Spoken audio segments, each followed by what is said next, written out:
카타르 월드컵이 끝나고 다시 프리미어리그가 개막하며 토트넘 팬들이 클럽에 큰 기대를 걸고 있습니다.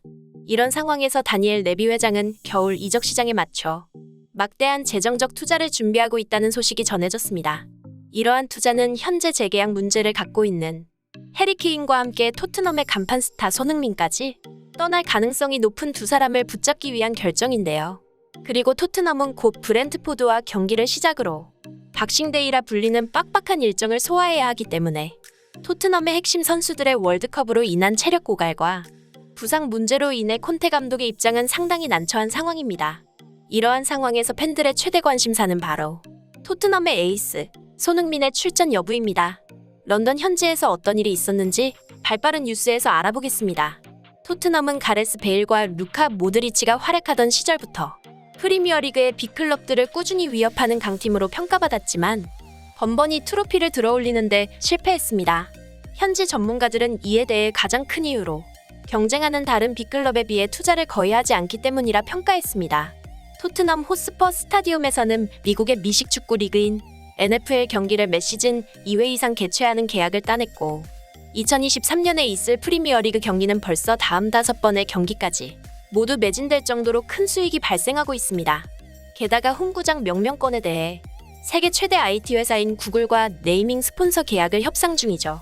만약 성사될 경우 토트넘은 앞으로 10년간 연간 최대 2,500만 파운드에 달하는 엄청난 수익이 발생합니다.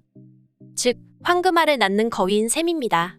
이렇듯 수완이 뛰어난 레비 회장의 경영 능력은 모두가 인정할 수밖에 없음에도 현지 팬들은 레비 회장에 대한 여론은 좋지 않았습니다.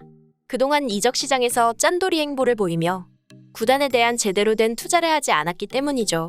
이에 대한 가장 큰 이유는 토트넘의 구단주 조루이스는 전 세계의 10위 안에 드는 대부호지만 구단은커녕 축구 자체에 관심이 없고 지원할 생각도 없는 구단주로 악명을 떨치는 인물이었기 때문이죠. 하지만 최근 풋볼 런던에 따르면 조루이스는 건강 악화를 이유로 구단에 대한 중대한 통제력을 잃었다는 소식이 보도되었는데요. 그는 20년이 넘는 세월 동안 토트넘의 막강한 영향력을 지닌 인물이었지만 구단의 중대 사항을 결정할 통제권을 상실한 것이죠. 따라서 구단 업무를 총괄하는 레비 회장은 더욱 바빠질 전망입니다. 레비 회장은 월드컵으로 인해 평소보다 더 바쁠 것이고 치열한 선수 영입 경쟁이 전망되는 겨울 이적 시장에서 경쟁할 수 있는 자금을 확보해야 하는 것이 1순위 과제입니다. 보도에 따르면 토트넘은 5월에 제안했던 1억 5천만 파운드 중 나머지 5천만 파운드를 투자할 예정이라 합니다. 레비 회장이 그동안의 행보와 달리 이렇듯 과감한 투자를 결정한 이유는 역시 토트넘의 핵심 선수인 손흥민과 케인 두 사람 때문인데요. 토트넘과 재계약을 앞두고 있는 케인은 독일의 바이에른 뮌헨으로 떠날 가능성이 높은 상황이고 손흥민 또한 최근 레알 마드리드를 필두로 파리 생제르맹이나 리버풀 같은 빅클럽 이적설이 끊이지 않았기 때문이죠. 이번에는 무엇보다 손흥민 본인 또한 떠날 마음이 있는 만큼 토트넘 구단 측에서는 발등에 불이 떨어졌다고 합니다. 해리 케인과 손흥민은 팀의 상징과 같은 선수기 때문에 두 사람이 나간다면 팀의 가치가 떨어질 수 있는 데다가 손흥민의 위상은 영국 현지에서도 대단할 뿐만 아니라 아시아권에서 독보적인 인기를 지니고 있기 때문이죠. 특히 경기장 안에 있는 토트넘 공식 팬샵에서 매출의 90%는 손흥민 관련 상품일 정도로 현지에서 손흥민의 인기는 팀을 대표하는 간판 스타급인데요. 손흥민 유니폼은 하루에 많게는 500벌에서 적은 날은 300벌 정도 팔리며 한 벌당 하나 14만 원 정도니 손흥민 유니폼으로만 안겨다주는 수익이 일주일에 수천만 원에 달할 정도입니다. 이에 대해 영국 풋볼 런던에서는 손흥민 효과가 영국 레전드인 베컴을 넘어섰다며 토트넘은 손흥민 한 사람으로 인해 엄청난 경제 효과를 거두고 있다고 전했습니다. 따라서 레비 회장은 팀의 핵심이 되는 에이스로 활약할 뿐 아니라 토트넘의 프랜차이즈 스타로서 구단에 막대한 수익을 가져다주는 손흥민을 절대 놓치고 싶지 않은 마음에 이적 시장에 맞춰 거액의 투자를 결정한 것이죠. 이번 카타르 월드컵에서 토트넘 선수들의 활약은 대단했습니다. 1위부터 3위까지 모두 토트넘 선수들이 주전으로 뛰었으며 그 밖에도 손흥민, 해리 케인, 히샬리송 등 모두 엄청난 활약을 선보였죠. 따라서 이번 겨울 이적 시장을 통해 스쿼드 보강이 이루어지는 것은 케인과 손흥민을 붙잡기 위한 매력적인 제안이 될 수 있습니다. 하지만 손흥민과 케인이 어떤 결정을 선택할지는 본인의 몫인 만큼 앞으로 두 사람의 행보가 주목받고 있는데요.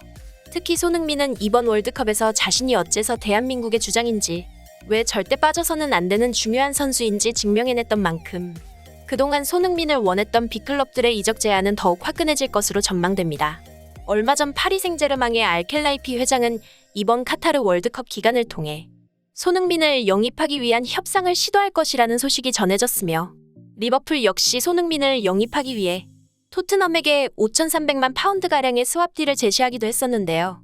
레알 마드리드 역시 그동안 손흥민에 대한 지속적인 관심을 보였던 만큼 손흥민 선수가 어떤 선택을 할 것인지 현지 팬들의 엄청난 관심이 모이고 있는 것이죠. 이에 대해 현지 전문가들은 손흥민이 만약 이적을 결정한다면 EPL 팀 중 하나로 이적할 가능성이 높다고 전망했습니다. 그 이후로 손흥민은 이제 곧 프리미어리그 8년차인 베테랑 선수인데다가 다른 리그로 이적하는 것보다 언어나 환경 등 여러모로 이적한 팀에서 빠르게 적응할 수 있기 때문이라고 설명했습니다. 대한민국의 자랑 손흥민 선수. 어떤 결정을 내리던지 간에 어떤 팀에서 뛰던지 간에 언제나 최선을 다하는 그 누구보다 프로페셔널한 선수란 것을 잘 알기에 손흥민 선수가 잘해내리란 것을 믿어 의심치 않습니다. 오늘 준비한 영상 여기까지입니다. 진심으로 행복한 하루 되시길 바라며 구독과 좋아요 부탁드리겠습니다. 끝까지 시청해주셔서 감사합니다.